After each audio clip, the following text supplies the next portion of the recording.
Boa noite. Acho que a gente está praticamente em casa. Não tem nenhum visitante pela primeira vez hoje. Mesmo os visitantes que tem são da casa, são familiares. Em todo caso, são todos bem-vindos, né? Eu tinha um assunto para trazer, no caso, não é uma pregação. Faz tempo que eu não faço isso. Você fala, bom, se nós tivéssemos visitantes aqui pela primeira vez, eu iria pregar outra coisa. Mas eu tinha mesmo o propósito de, hoje ou em outra noite, trazer para os irmãos um assunto que nós estudamos lá com a Igreja de Sudmenúcia. Eu vejo que é útil, que é proveitoso a gente meditar nele também.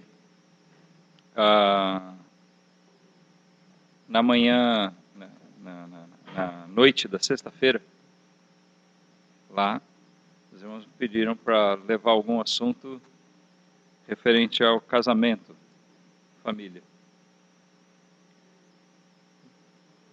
Os irmãos nas igrejas têm se preocupado, isso é um bom sinal, têm se preocupado com isso. Conversando depois do estudo com um irmão lá,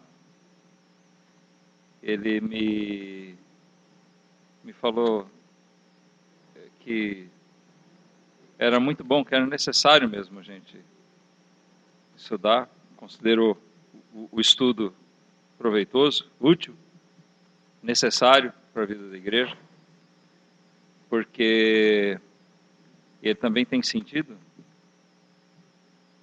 não só lá, mas em outros lugares, os lares dos crentes sendo grandemente atingidos. Inclusive ele me relatou que numa igreja, onde um parente, um irmão dele, irmão na carne, irmão na fé, é membro, em um período curto de tempo, 5 casais se divorciaram, numa mesma igreja. É estarrecedor isso. Já deveria ser bem triste e preocupante, né, nós verificarmos um caso. Mas tantos casos numa igreja que eu não sei qual é o tamanho dela, mas sendo uma igreja no interior não deve ser tão grande assim. Mas a questão é a seguinte, irmãos. É uma coisa que nós temos que pensar sério mesmo. O casamento é a primeira instituição de Deus. Nós temos 2 instituições na Terra que foram estabelecidas por Deus.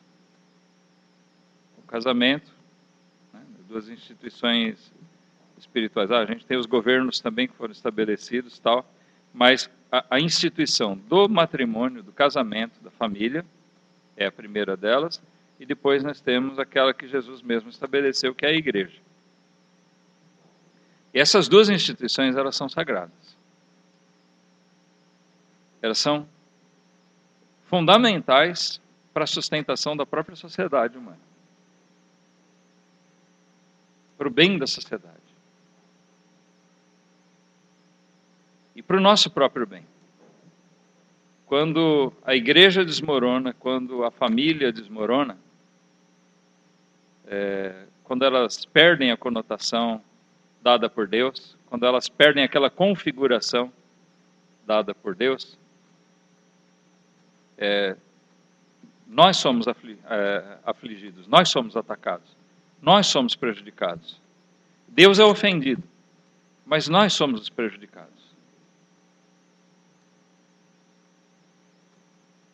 E o que tem se feito, eu vou falar particularmente a respeito do casamento, é isso que tem acontecido em grande parte, é que o casamento tem sido atacado.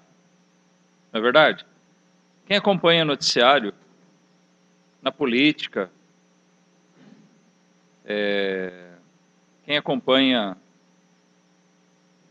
os jornais, pode verificar que tem sido frequentes os ataques no Brasil e fora dele. Leis sendo criadas para desconfigurar o casamento. Existe uma luta intensa para legalizar, para regulamentar como casamento a união homoafetiva. Ou seja, a união entre dois homens, a união entre duas mulheres. Isso, para quem segue esse livro aqui, é uma aberração, não é verdade? Mas mesmo se a gente colocar de lado isso aqui, se alguém disser, bom, vocês são os fanáticos religiosos, vocês seguem esse livro aí, como alguns já disseram, esse livro, vou usar a palavra que eles usaram, esse livro maldito, vocês seguem isso, então é isso que faz vocês serem contrários a essas coisas? Não, mas se nós olharmos a própria estabilidade, né, deixando de lado a palavra de Deus, que não é maldita, é bendita, mesmo se nós deixarmos ela de lado e analisarmos na prática, nós vamos ver que a família estabelecida na configuração determinada por Deus, o lar, o casamento, eles são fundamentais para a estabilidade dos filhos e assim, consequentemente, da sociedade. O que a gente está experimentando hoje, já, o crescimento do pecado, da criminalidade, já é consequência, e vejam que é de um período curto, né, de um ataque violento contra a família. Alguns anos atrás, algumas décadas atrás, acho que foi nos anos 80, né, começo dos anos 80, se não me engano, foi legalizado o divórcio no Brasil. Na realidade já existia separação, já era um grande mal. O desquite, ou tinha casais que não se separavam, não se desquitavam legalmente, mas viviam separados, ou viviam dentro da mesma casa, em conflito. Hoje ainda existe, né, muitos que sustentam na aparência uma união. Mas o divórcio veio para atender as necessidades dessas pessoas, e o que a gente tem visto então é isso se multiplicar. Porque aquelas mesmas pessoas que montaram um lar e jogaram ele no lixo, eles têm feito outros e invariavelmente têm se desfeito. Tem pessoas que já se divorciaram diversas vezes. Muitas pessoas, né, que não ficam no primeiro divórcio. Esse é um dos lados da questão. União homoafetiva, o divórcio. Se perdeu aquela configuração dos papéis, do marido, da esposa, dos pais, dos filhos. Hoje os filhos mandam nos pais. Pai não pode mais corrigir filho. Tem um monte de coisa sendo colocada numa rota contrária. A gente sabe que Deus colocou as coisas para funcionar perfeitamente dentro de uma configuração. Então, para usar assim, até a linguagem mais ou menos que muita gente está acostumada de tecnologia, né? Quando um computador ele tem uma configuração, se ele perder essa configuração, o que acontece? Geralmente, você não consegue fazer mais nada nele.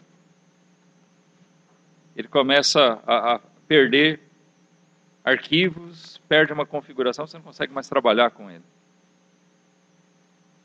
E muitas vezes tem que zerar tudo e começar de novo. Só que na vida nem sempre dá para fazer isso, né?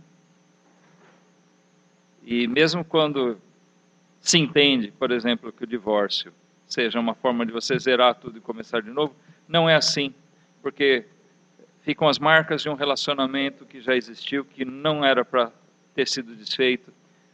Tem filhos, nada disso muda. As coisas que aconteceram, os fatos, eles não vão morrer. Então existe uma visão de que é o caminho mais fácil. Existe uma visão de que o casamento não é tão importante. Estou falando de coisas que têm sido comuns na nossa cultura, mas infelizmente o que a gente tem visto o ataque não vem só por instituições com segundas intenções, não são só os legisladores, as próprias igrejas, a religião muitas vezes tem também trabalhado contra o casamento, contra a instituição de Deus.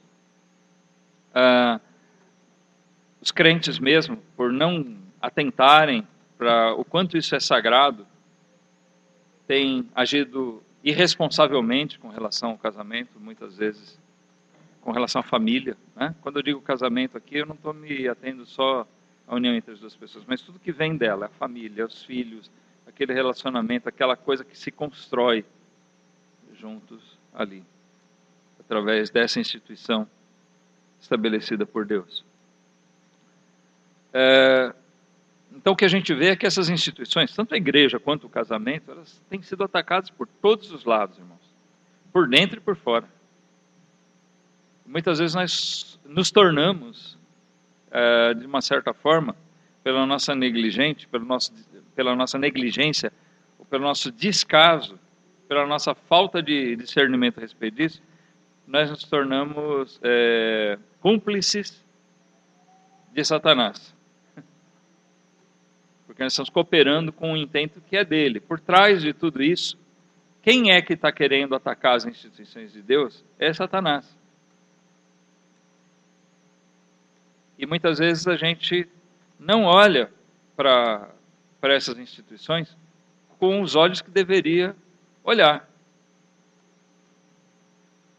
Assim como a gente se referiu às ordenanças hoje pela manhã, nós temos que olhar para tudo que Deus faz como alguma coisa santa, sagrada, pela qual nós devemos zelar. Amém?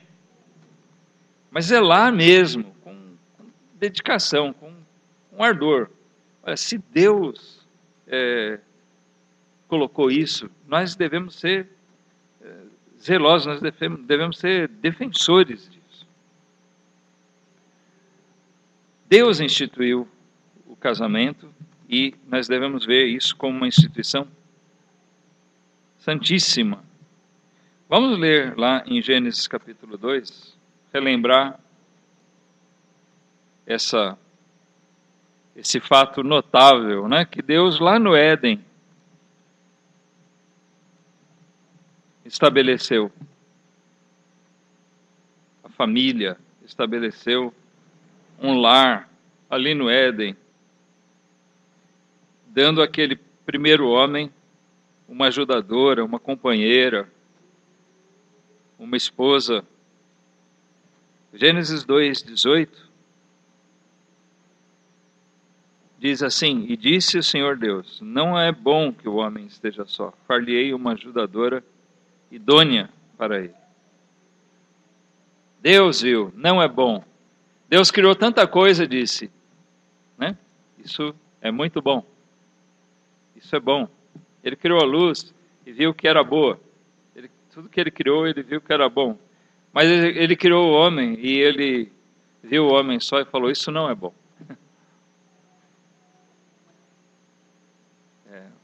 Eu vou fazer para ele uma companheira, uma ajudadora apta para ele, idônea para ele. Pula para o versículo 21. Então o Senhor Deus fez cair um sono pesado sobre Adão. E este adormeceu e tomou uma das suas costelas e cerrou a carne em seu lugar. E da costela que o Senhor Deus tomou do homem, formou uma mulher e trouxe-a a Adão. E disse a Adão, esta é agora osso dos meus ossos e carne da minha carne. Essa será chamada mulher, porquanto do homem foi tomada. Portanto, deixará o homem seu pai, a sua mãe, apegar-se-á a sua mulher, e serão ambos uma carne. Até aqui, a gente vê aqui a instituição. Deus mesmo criou, Deus viu. Olha, não está bom assim. Eu vou fazer uma ajudadora para ele. Deus estabeleceu o casamento ali. Quando ele criou o homem, era bom. Mas ele quis criar uma instituição para benefício do próprio homem. Deus tinha como intenção que aquela sua criação, que ela se multiplicasse. Mas o objetivo de Deus não é só a procriação. Bom, vou criar macho e fêmea para procriação, para multiplicação. Mas sim para criar uma estrutura, né, para a sequência, para a descendência daquele primeiro homem, daquele primeiro casal. Nós vemos lá em Efésios 5 que o próprio casamento reflete, né? Paulo usa ali em comparação para refletir o relacionamento de Cristo com a sua igreja. Nós cantamos um hino hoje aqui que fala sobre isso. Vamos lá para Efésios 5. No Novo Testamento. Efésios capítulo 5.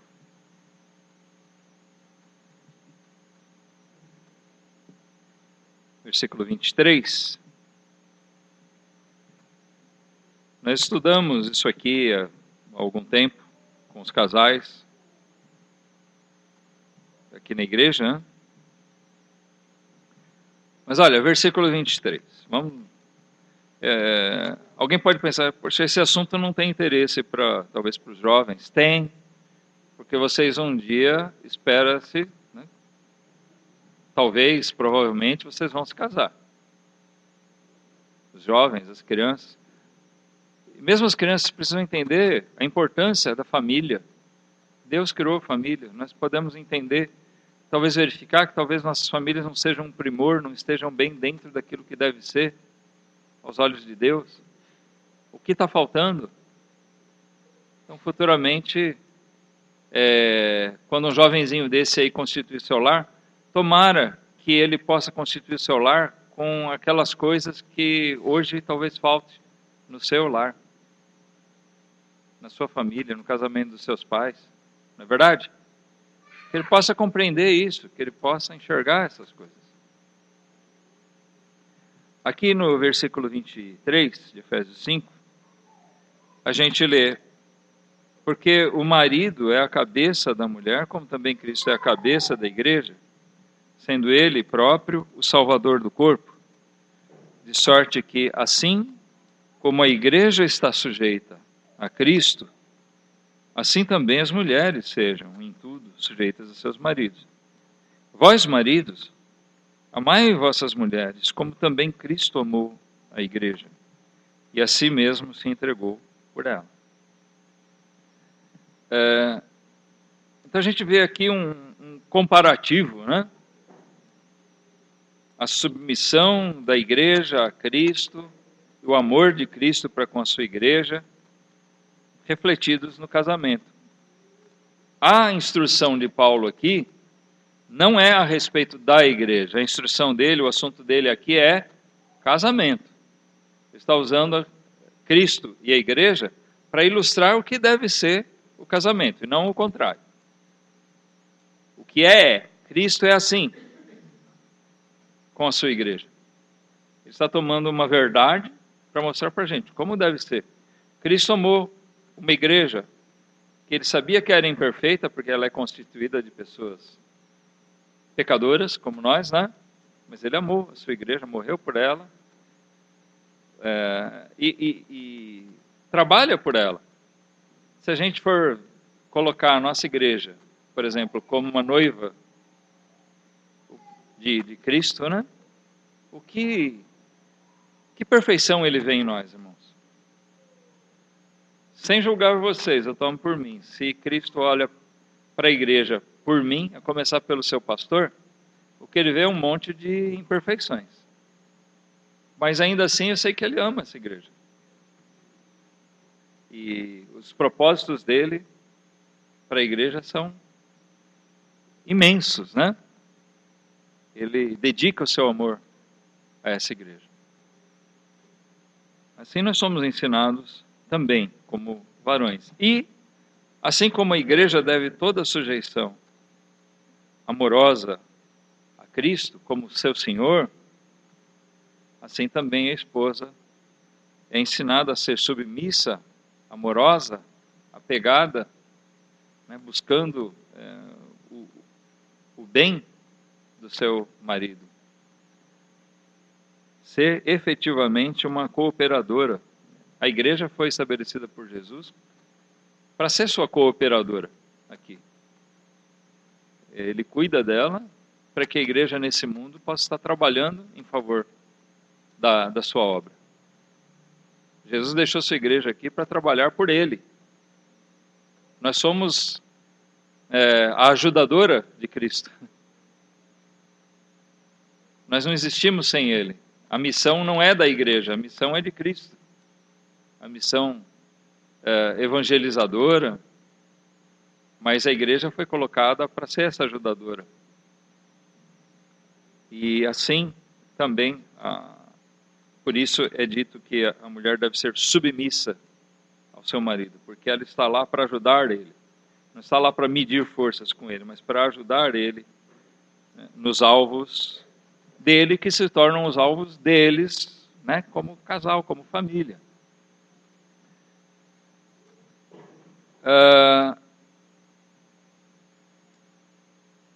Se o casamento é de Deus, o que eu queria realmente enfatizar é isso, irmãos. Se o casamento é de Deus, aí eu pergunto para vocês, o casamento é de Deus? É? Ficou suficientemente claro, né? Foi Ele que estabeleceu, Ele viu a necessidade, Ele estabeleceu. Ok. E se nós somos de Deus? Você é de Deus? Se você é um salvo por Cristo, você é de Deus. Bom, então, se eu sou de Deus, eu tenho a necessidade de apoiar aquilo que é de Deus. Nós temos um mundo combatendo as instituições de Deus. Um mundo movido por Satanás, um mundo que jaz no maligno. Não é verdade? E ele vai combater tudo que é de Deus. Mas a igreja está aí para defender essas coisas também. A igreja, composta de salvos, nós estamos para defender a igreja, para defender a doutrina, defender a palavra de Deus e defender o casamento também.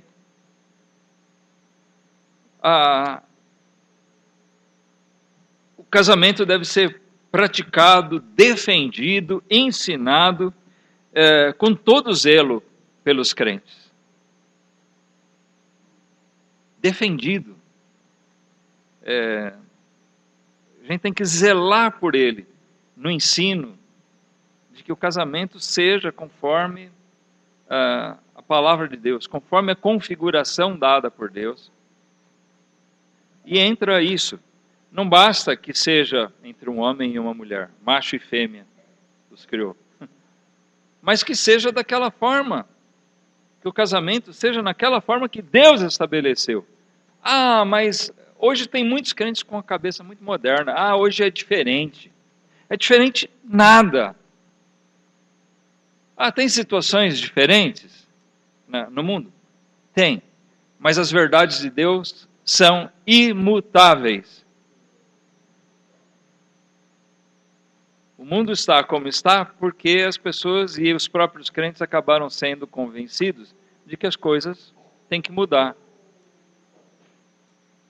Nós devemos lutar, irmãos, para manter a configuração do casamento estabelecida por Deus. Não é, então a gente tem que ter nosso casamento como nossos avós tinham no século passado. Talvez eles tivessem o casamento deles errado também. A questão é que nós devemos ter os nossos casamentos conforme a Escritura ensina que é. É difícil na nossa imperfeição, mas a gente tem que buscar isso. Nunca foi fácil para ninguém, não é verdade? E a gente tem que defender isso, tem que estimular. O casamento é bom se ele for vivido dentro do que é a palavra de Deus. Se for fora, realmente vai se tornando uma coisa ruim, né? Mas a palavra de Deus tem ensinos também com relação a isso. O versículo 5 aqui desse mesmo capítulo, de Efésios 5,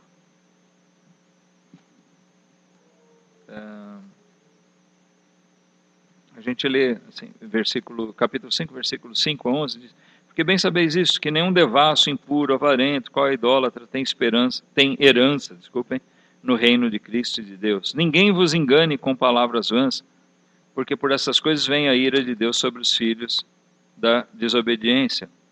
Portanto, não sejais seus companheiros, porque noutro tempo erais trevas, mas agora sois luz no Senhor. Andai como filhos da luz, porque o fruto do Espírito está em toda a bondade, justiça e verdade, aprovando o que é agradável ao Senhor.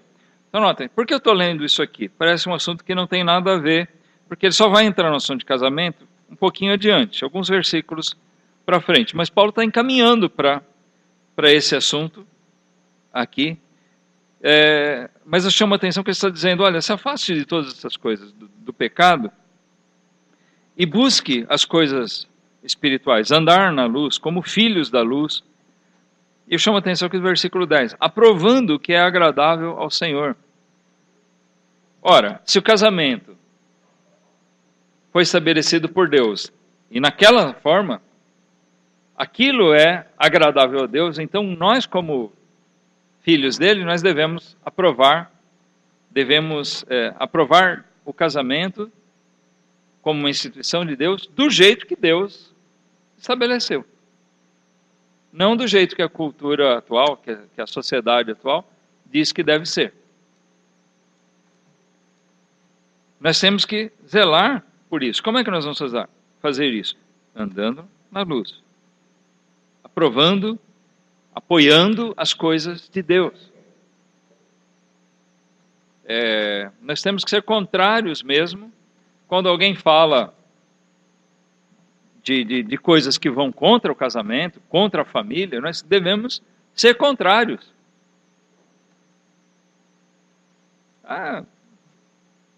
Não pode corrigir filho, está errado. Quando necessário, o filho precisa ser corrigido. Ele tem que ser ensinado. Quem é que cria filhos?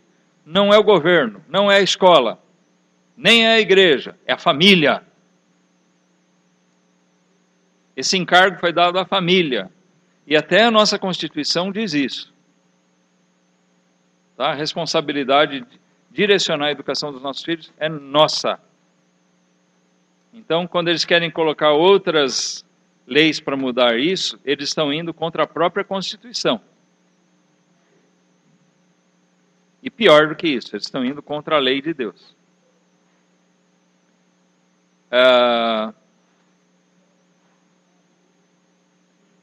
Mas em tudo que diz respeito ao casamento, querem criar o casamento, como tem sido aprovado, né, em muitas partes do mundo já, o casamento gay, né? Nós devemos nos manifestar mesmo contrários. Vão dizer que a gente é homofóbico. Homofóbico. Sabe o que é isso? Eles usam acusações infundadas. Fobia é o quê? Medo ou aversão, né? Bom, nós não temos medo e nem aversão a eles. São pessoas que precisam de compaixão como qualquer outro pecador. A questão é que nós não podemos aprovar uma coisa que é contrária a Deus, porque nosso papel aqui é aprovar o que é agradável ao Senhor. Como filhos da luz, nós devemos andar na luz e defender a luz. Então, irmãos, eu estou tomando esses exemplos, mas, na verdade, em todas as coisas que nós fazemos, nós temos que procurar apoiar que as coisas de Deus sejam cumpridas, mesmo que o mundo não queira, mas nós devemos buscar apoiar, aprovar aquilo que é agradável a Deus, conforme Ele mesmo estabeleceu.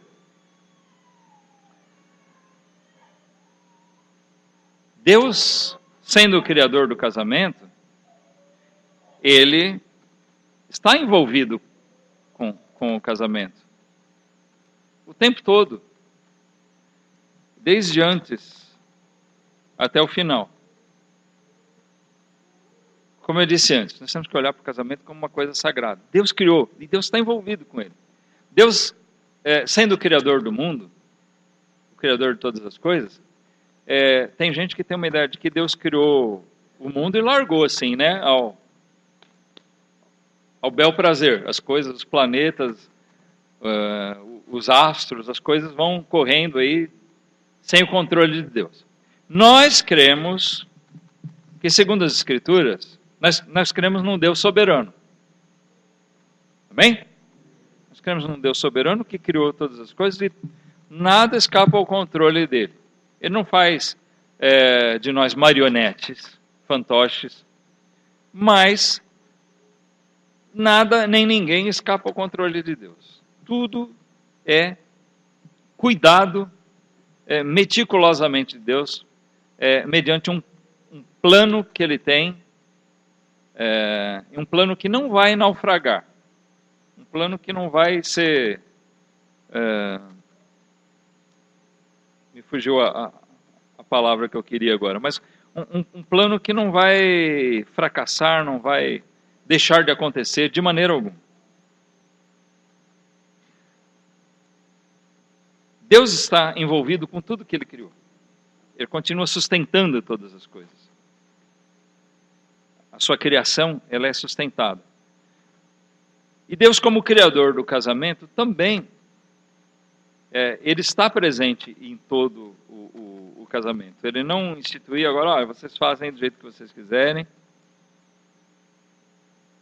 Então, um jovem, quando pensa num futuro casamento, mesmo que não tenha um pretendente ou uma pretendente ainda, talvez nem seja época ainda de se preocupar com essas coisas, mas ele já deve ter um entendimento de que ele, quando isso surgir, que deve ser alguém especialmente, conforme a vontade de Deus, alguém especialmente preparado por Deus para ele ou para ela.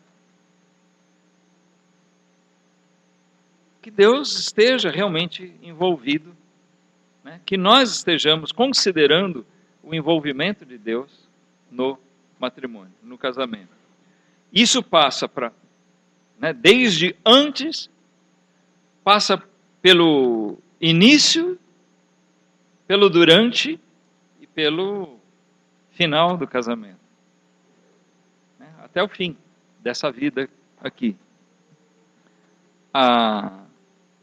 As pessoas ficam muito preocupadas quando se fala em casamento com aquele momento, aquele dia da cerimônia. Eu gostaria de falar, especialmente às meninas, as moças, sobre isso. Não se iludam, sabe, de fazer fantasias, aquela vaidade, se preocupar.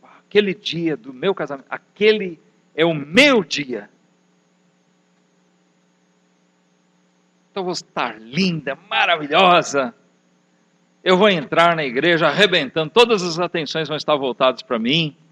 Se você pensar assim, você já está pecando. Porque se você vai fazer um culto, se você está pensando em um culto, uma cerimônia de casamento diante de Deus, buscar as bênçãos de Deus sobre a sua união, as atenções deveriam estar voltadas Não todas para você. Mas sabe para quem, né? Para o noivo, é claro. Não. Para quem? Deus. Cristo, né? O Filho de Deus. Ele tinha que estar sendo exaltado ali. Mas as pessoas se preocupam tanto com a festa, com o vestido que a noiva vai usar, com a roupa que o noivo vai usar, mas não se preocupam talvez com aquelas outras coisas mais importantes que vão durar, não vão ficar só naquele dia, mas vão durar para o resto da vida, né?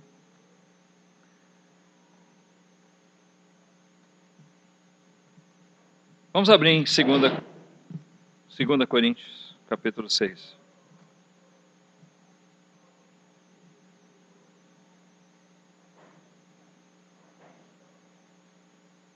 Segundo aos Coríntios, capítulo 6.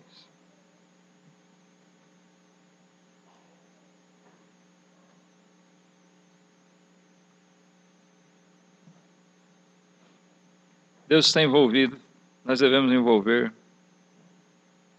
a Ele no casamento, desde a escolha, como eu mencionei agora há pouco, desde a escolha, desde quando nós pensamos em com quem vamos nos casar, com quem nós vamos estabelecer uma união para o resto das nossas vidas. Não vos prendais, versículo 14, não vos prendais a um jugo desigual com os infiéis, porque que sociedade tem a justiça com a injustiça? Que comunhão tem a luz com as trevas? Que concórdia há entre Cristo e Belial? Ou que parte tem o fiel com o infiel? Que consenso tem o templo de Deus com os ídolos? Porque vós sois o templo do Deus vivente. Como Deus disse, neles habitarei, entre eles andarei, e eu serei o seu Deus, e eles serão o meu povo. Olha, podem questionar quanto quiser. Né? Alguém pode questionar esses versículos, mas é uma verdade explícita. Que consenso, que equilíbrio existe entre alguém que serve a Deus com alguém que não serve? Vai haver diferença.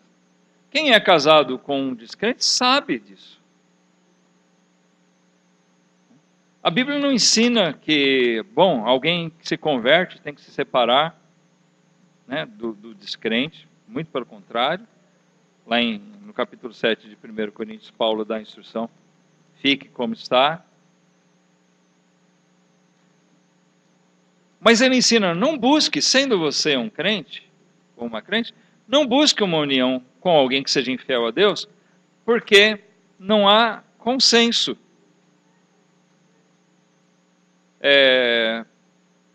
O grande prejudicado nisso vai ser quem? Você mesmo. O próprio crente acaba sendo prejudicado. Ele precisa pensar, não só se é um crente, se é um membro de uma igreja, mas que tipo de crente é. Será que realmente é uma pessoa que compartilha dos ideais espirituais que você compartilha, que você tem?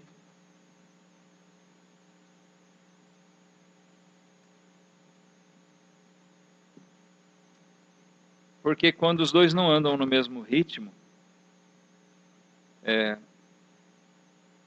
muita coisa pode acontecer.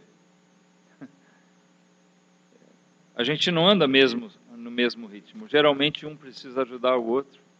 Às vezes nós temos um crente mais velho, mais forte, ele pode ajudar. Tem mulheres que são muito espirituais que ajudam seus maridos a crescer espiritualmente. Tem alguns casos que se casam com descrentes e o outro se converte depois. Tem casos. Mas nós temos que pensar, temos que considerar o que é um crente conviver o resto da sua vida, ou arriscar conviver o resto da sua vida com alguém que não só tem um andar, um ritmo diferente espiritual, mas com alguém que não é espiritual. andar com alguém que não tem Cristo. Vamos ser bem sinceros, nós aqui, falando entre irmãos, entre crentes, uma pessoa tendo Cristo já é complicado. Não é verdade? Imagina se não tiver. Se você quer servir a Cristo, como é que você vai fazer? Caminhando com alguém que não tem o mesmo propósito que você. Agora, se você não está nem aí mesmo, aí você deixa Deus de fora disso e você vai procurar o mais bonito, a mais bonita, o mais rico, mais rica.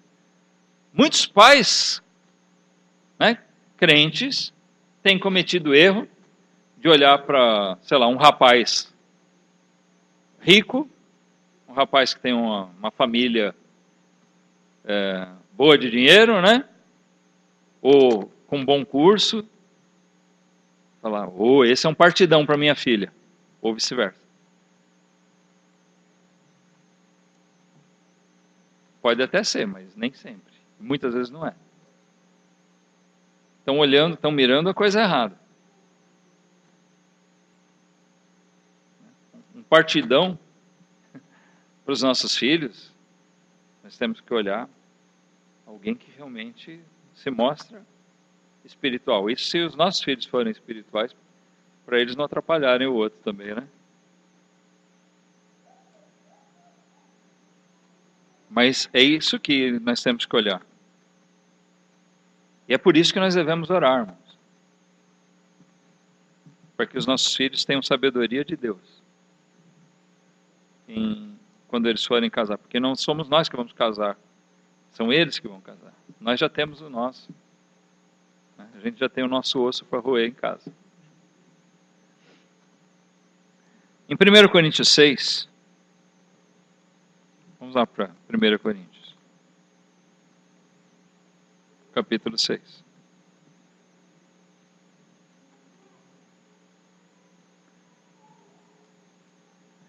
Desculpa, capítulo 7.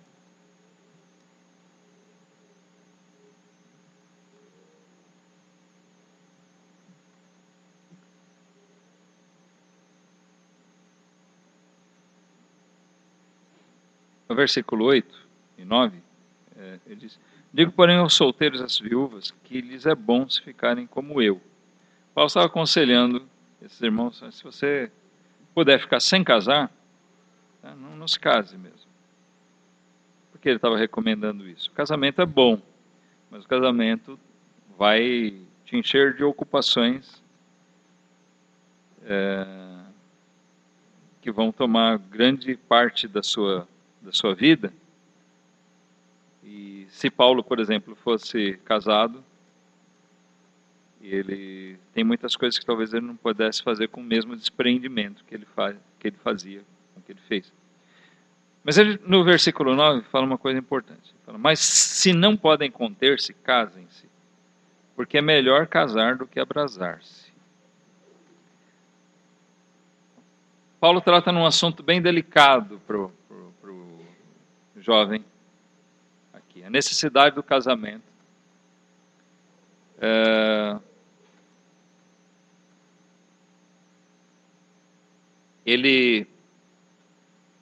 Algumas pessoas têm condição de ficar sozinhas, mas algumas outras pessoas, e a maioria, não tem esse dom.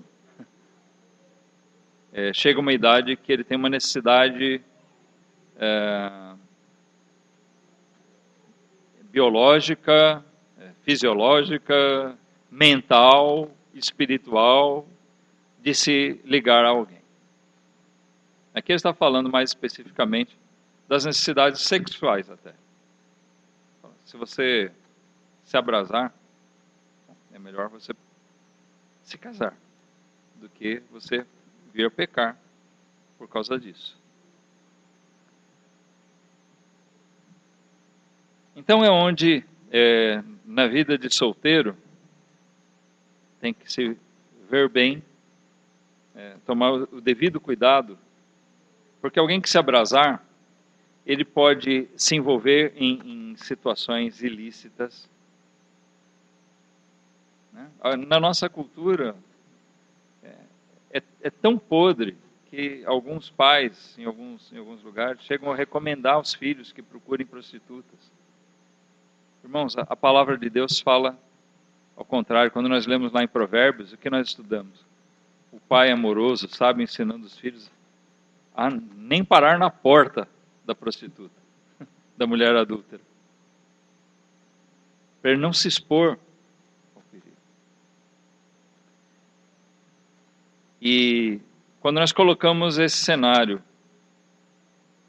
para o namoro, que não existia naquela época, então a gente vê a exortação para o cuidado antes do casamento, de procurarem se manter puros. E, bom,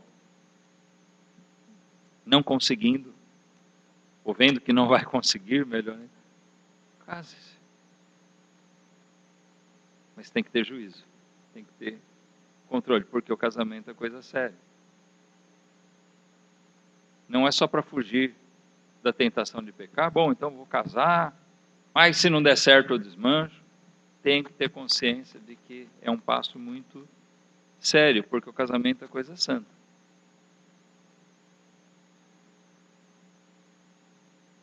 Lembrando que o casamento é de Deus, mas nós somos lembrados por Paulo aqui os cuidados fora do casamento, os cuidados antes de casar, e pode-se dizer depois de casar também.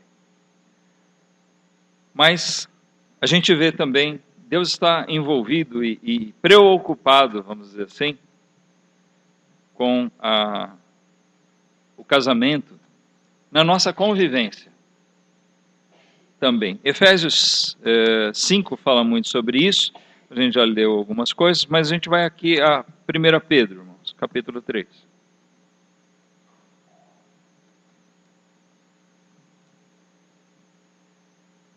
Primeira Pedro, capítulo 3,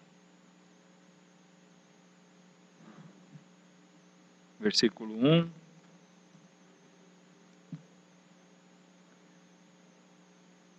Nós lemos aqui, olha, semelhantemente vós, mulheres, sede sujeitas aos vossos próprios maridos, para que também, se alguns não obedecem à palavra, ou seja, se alguns não são crentes, não são convertidos, né?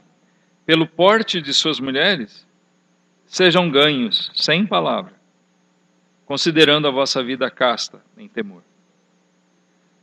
Pula para o versículo 7. Igualmente, vós, maridos, coabitai com elas com entendimento, dando honra à mulher como vaso mais fraco, como sendo vós seus co-herdeiros da graça da vida, para que não sejam impedidas as vossas orações.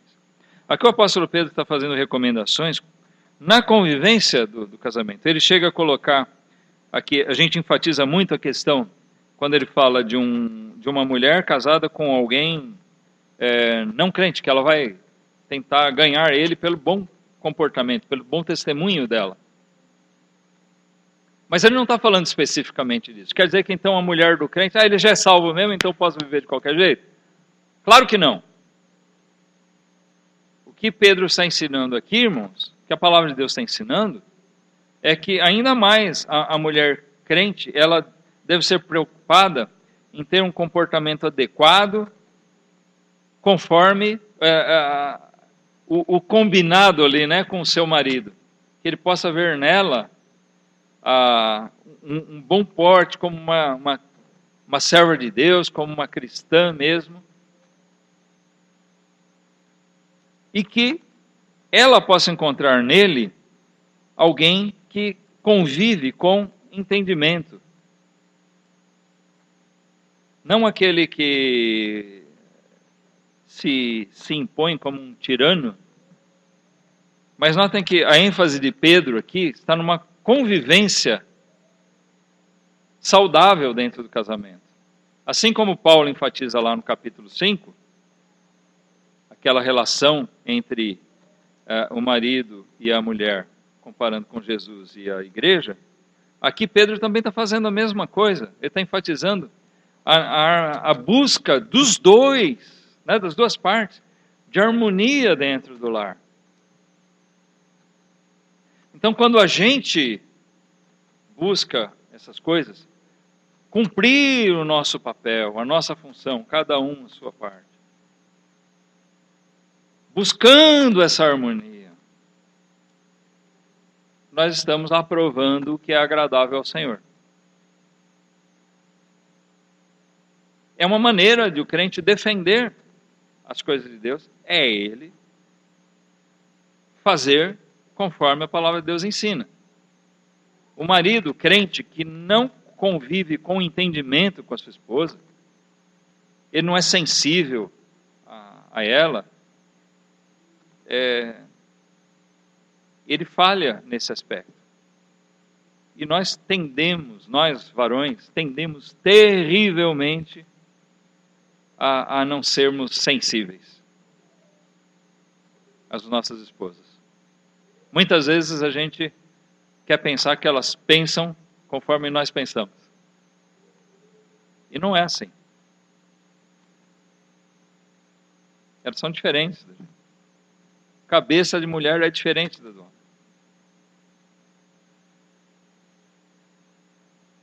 A gente tem que considerar as diferenças. A cabeça delas, não estou dizendo que a mulher seja mais ou menos inteligente. É diferente. Deus fez diferente. Tá? Mas a gente tem que considerar essas coisas, e principalmente quando elas são esposas submissas, não é nós? Biblicamente, ainda mais nós temos que procurar enxergar que essa própria condição dela requer um cuidado ainda maior para conosco. Que elas sejam estimuladas a isso. Que elas se sintam recompensadas até por serem essas esposas dedicadas, de bom porte, como diz Pedro aqui, né? Porque, segundo o mundo, o que acontece? Quando alguém se mostra submisso, o que o outro faz? Qual é a tendência humana? Pisa, né? Por isso que Pedro está falando, coabitar com elas com entendimento, como vaso mais fraco. Se ela se coloca submissa e ela encontra compreensão, ela encontra a honra devida pelo marido a ela se vê estimulada a ser assim. Isso vai fazer bem para o casal. Amém? Isso vai fazer bem para a família. Isso traz harmonia, é agradável ao Senhor, é prazeroso para o casal e é prazeroso para os filhos. Qualquer filho que vê seus pais brigando, aquilo é triste para ele. É traumático. Não é? Dependendo do grau da briga, realmente causa traumas que são terríveis.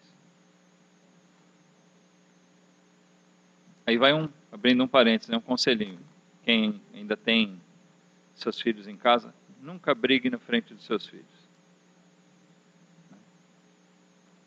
O ideal seria, nunca brigue. Mas discuta os seus problemas, o casal, entre vocês. Não traga esse problema para a vida dos seus filhos. Resolva seus problemas lá. Põe o filho para dormir primeiro, saia se for necessário, mas vamos conversar sem colocar esse problema na cabecinha deles.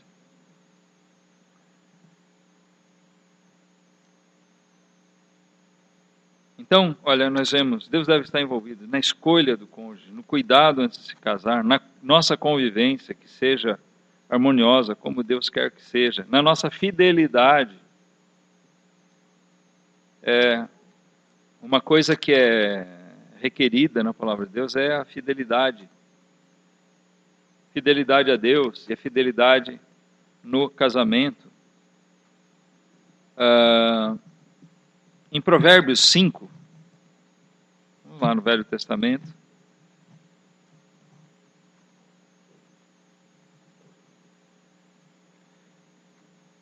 Provérbios 5, versículo 15.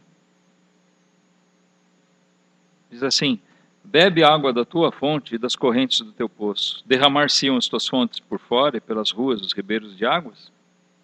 Sejam para ti só e não para os estranhos contigo.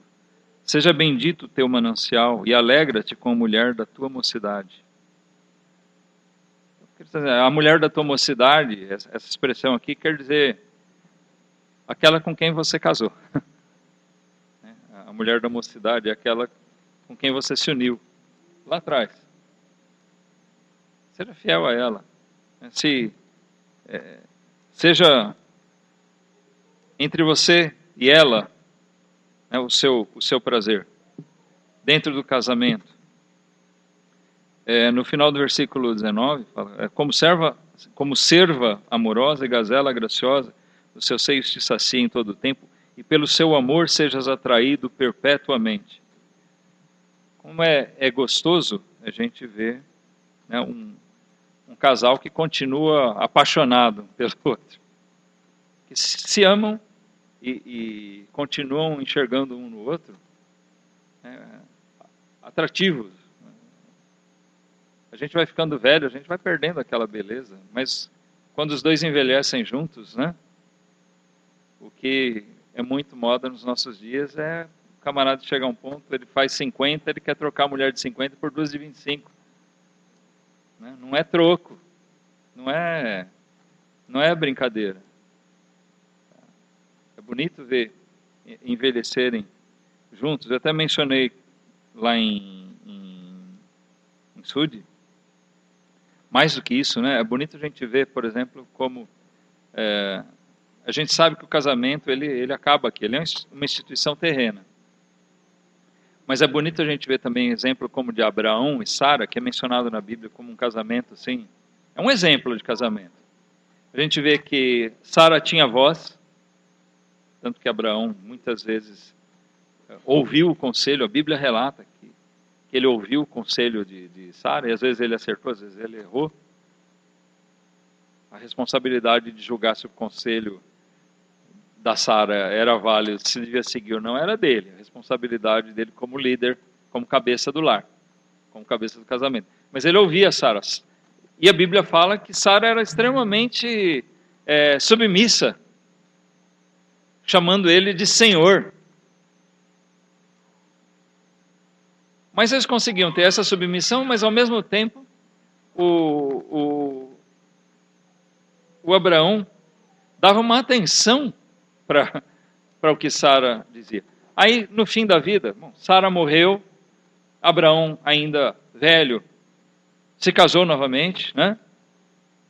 No final da sua vida. Mas quando ele morreu, até atendendo um desejo dele, ele foi sepultado ao lado de Sara. Isso retrata uma convivência, um casamento que realmente foi conforme a vontade de Deus.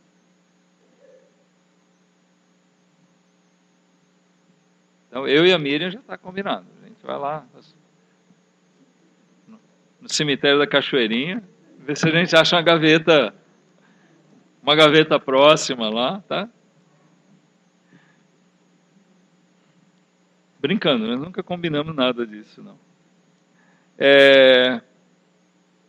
Efésios 6. Nós ainda não tivemos tempo para combinar isso, né, Miriam? Efésios 6, versículo 4.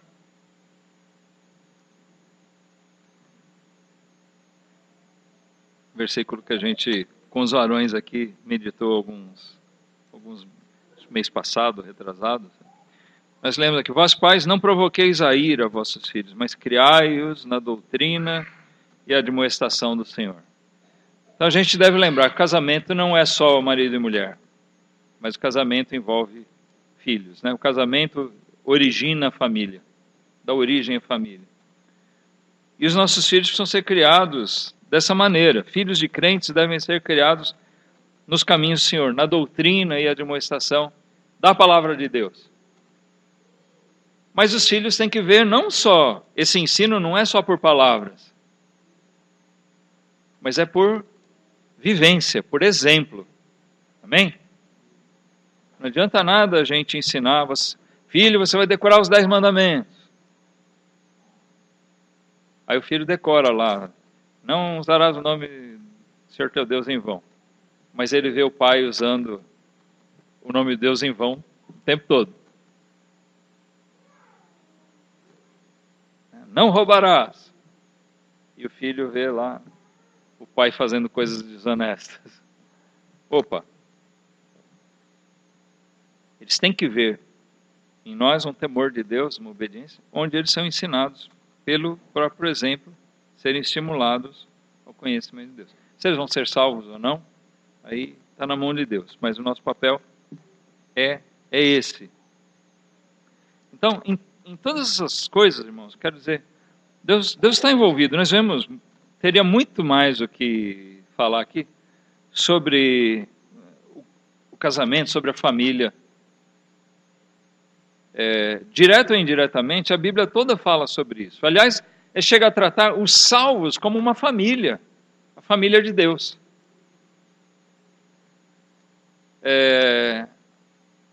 A família é uma coisa sagrada para Deus. Tanto a família espiritual que nós temos, né, a família de Deus, os irmãos todos, né, todos os salvos, como a instituição, cada família nossa, cada família dentro do lar. Os cuidados dos ensinos, tanto no Velho Testamento para Israel, como no Novo Testamento para a igreja, relacionados à família, são porque é a base da sociedade. A base do bom êxito da sociedade de Israel consistia no bom direcionamento dos seus lares. E da igreja não é diferente. Então a gente tem que fazer o que tiver ao nosso alcance, todo cuidado, zelando, porque é sagrado, irmãos. Algumas vezes eu já ouvi dizer, é uma realidade, que uma igreja saudável, ela é constituída de lares saudáveis. Se cada varão, né, nós temos aqui vários varões que têm pelo menos parte da sua família na igreja, se cada um for responsável espiritualmente no seu lar, se cada irmã, cada esposa cristã aplicar o que Paulo, o que Pedro ensinam aqui, como deve ser uma esposa, nós vamos ter lares harmoniosos. Amém? Isso para a igreja é uma bênção. Agora, quando os problemas dentro do lar começam a pipocar na vida da igreja, e muitas vezes quando isso vem ao conhecimento da igreja, já é uma coisa agravada, se torna difícil até de ajudar. Se torna difícil de tratar e já traz muitos problemas para a igreja. Mas isso é muito comum na vida das igrejas. Mas se a gente zelar mais, cada um de nós, do nosso lar, do nosso casamento, maridos, mulheres e até os filhos, se fizerem sua parte, se a gente zelar mais pelos nossos lares, isso vai ser benéfico para a nossa comunidade, né? Para a igreja. E, vamos dizer assim, a igreja ela acaba exercendo um benefício para o meio onde ela vive. Não só pela pregação do Evangelho, mas pela defesa das verdades de Deus, né? Daquilo tudo que é originado no Evangelho. É preciso que Deus esteja no comando das nossas vidas e dos nossos lares. Amém? É preciso a gente atentar que o casamento consiste em realmente uma prioridade em aplicar tudo aquilo que Deus diz. Todo aquele negócio, né, o deixar pai e mãe, apegar-se à sua mulher, né, e a mulher ao seu marido, o coabitar com entendimento, essa convivência que a gente vê Pedro falar aqui, essa relação de amor, né, comparada a Cristo com a igreja, todas essas coisas têm que ser priorizadas na nossa vida, para o bem do nosso lar, para o bem nosso mesmo. Nós temos a ganhar, nossos filhos têm a ganhar, nossa igreja tem a ganhar, quando nós nos empenhamos nisso. O mundo vai continuar atacando terrivelmente o casamento, tentando promover a infidelidade, a prostituição, a promiscuidade, tentando tirar a autoridade paterna no cuidado, na educação dos filhos. Sabe, de toda maneira o mundo vai continuar lutando por isso, irmãos. Mas é por isso que a gente, como coluna e firmeza da verdade, né, com as igrejas, nós temos que zelar ainda mais por, então, defender aquilo que é de Deus. Defender com unhas e dentes mesmo. Se agarrar, se apegar à palavra de Deus, procurar viver ela, ensinar ela e defender essas coisas. Não ser indiferente a elas, né? Nós precisamos valorizar o casamento, dar o valor que o casamento, que a família tem de verdade. O problema é que muitas vezes nós não estamos dando o valor que a coisa tem. Você já imaginou você ter uma coisa muito preciosa na sua casa e você nem sabe que aquilo tem valor ou negligencia, né? Aquilo, você não sabe que aquilo é precioso, você usa para alguma coisa indigna, ou você até joga fora por não dar o valor que, não reconhecer, não entender o valor que aquilo tem. Mas Deus nos deu essas instituições com propósitos para o benefício nosso aqui na Terra e para o benefício da nossa alma e daqueles que nos rodeiam também.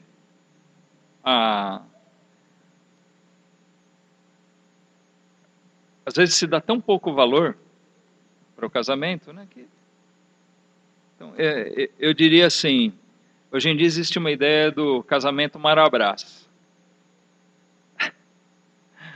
Marabras sem demérito, vai?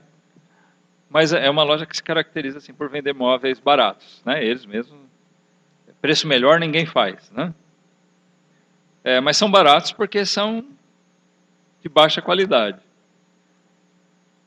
O que acontece quando você tem um móvel da Marabras, você tem lá um guarda-roupinha da Marabras e ele quebra? Você joga fora, né? Você, não vale a pena eu gastar para consertar isso aqui, não vai ficar bom mais. Então, quebrou, joga fora. Compra outro. Então, os casamentos hoje são vistos com tão pouco valor, né? Assim, tudo que tem pouco valor, então, você, é melhor comprar outro, né? Joga esse aqui no lixo. Mas não pode ser assim. A gente tem que valorizar aquilo que a gente tem. Eu sei que para muitos, né, quem dera tivesse pensado assim antes de casar, ou no começo do meu casamento, ou quando meus filhos eram pequenos. Mas sempre tem o que a gente pode fazer hoje. Amém, irmãos? Vamos dizer, a gente olha para o nosso casamento, para o nosso lar, nós acertamos muito, erramos muito, mas olhando por uma ótica bíblica, talvez uma coisa que eu não tinha enxergado antes, eu tenho que agir com mais cuidado com aquilo que eu vejo hoje, que tem mais valor do que eu pensava que tinha. Se o casamento é sagrado, se o casamento é de Deus, nós precisamos valorizar ele mesmo, não tratando como um móvel barato, né, como uma coisa barata, mas como uma coisa de valor. Então, tem uma coisinha que circula na internet aí, né? Perguntaram para os velhinhos lá, vocês têm não sei quantos anos, 60 anos, 70 anos de casado, qual o segredo? Aí eles falam que que eles são de um tempo que quando quebrava uma coisa não se jogava fora. Quando quebrava, dava um jeito de consertar, né? E era assim, aqueles móveis antigos, né? Guarda-roupa, eu lembro em casa, na casa dos meus pais, né? Tinha um guarda-roupa lá que eu convivi com aquele guarda-roupa quase a vida toda. E o pé dele de vez em quando quebrava. Meu pai ia lá e consertava. Aí ia dar uma arrastada nele, quebrava de novo e consertava. Ele era bom, ele era de madeira.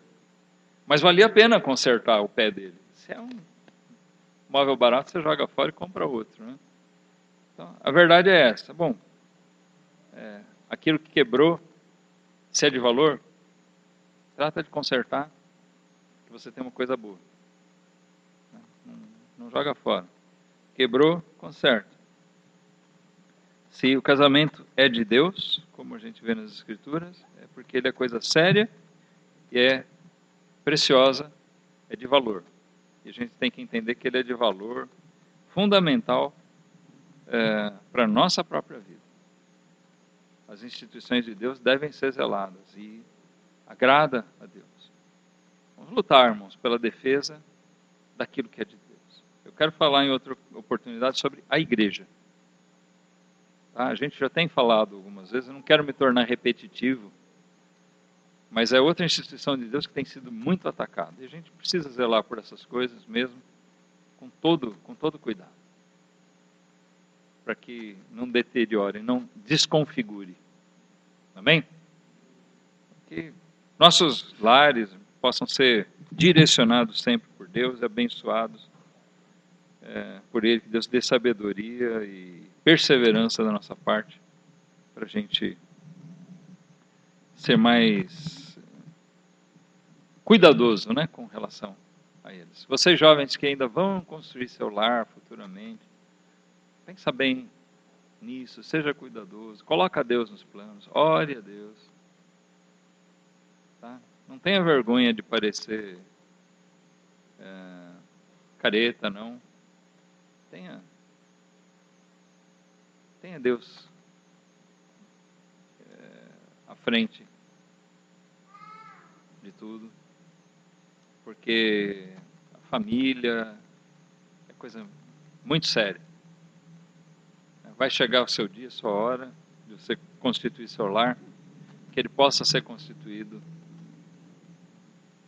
com bases bem vindas de Deus mesmo, que você possa constituir ele pela direção plena de Deus.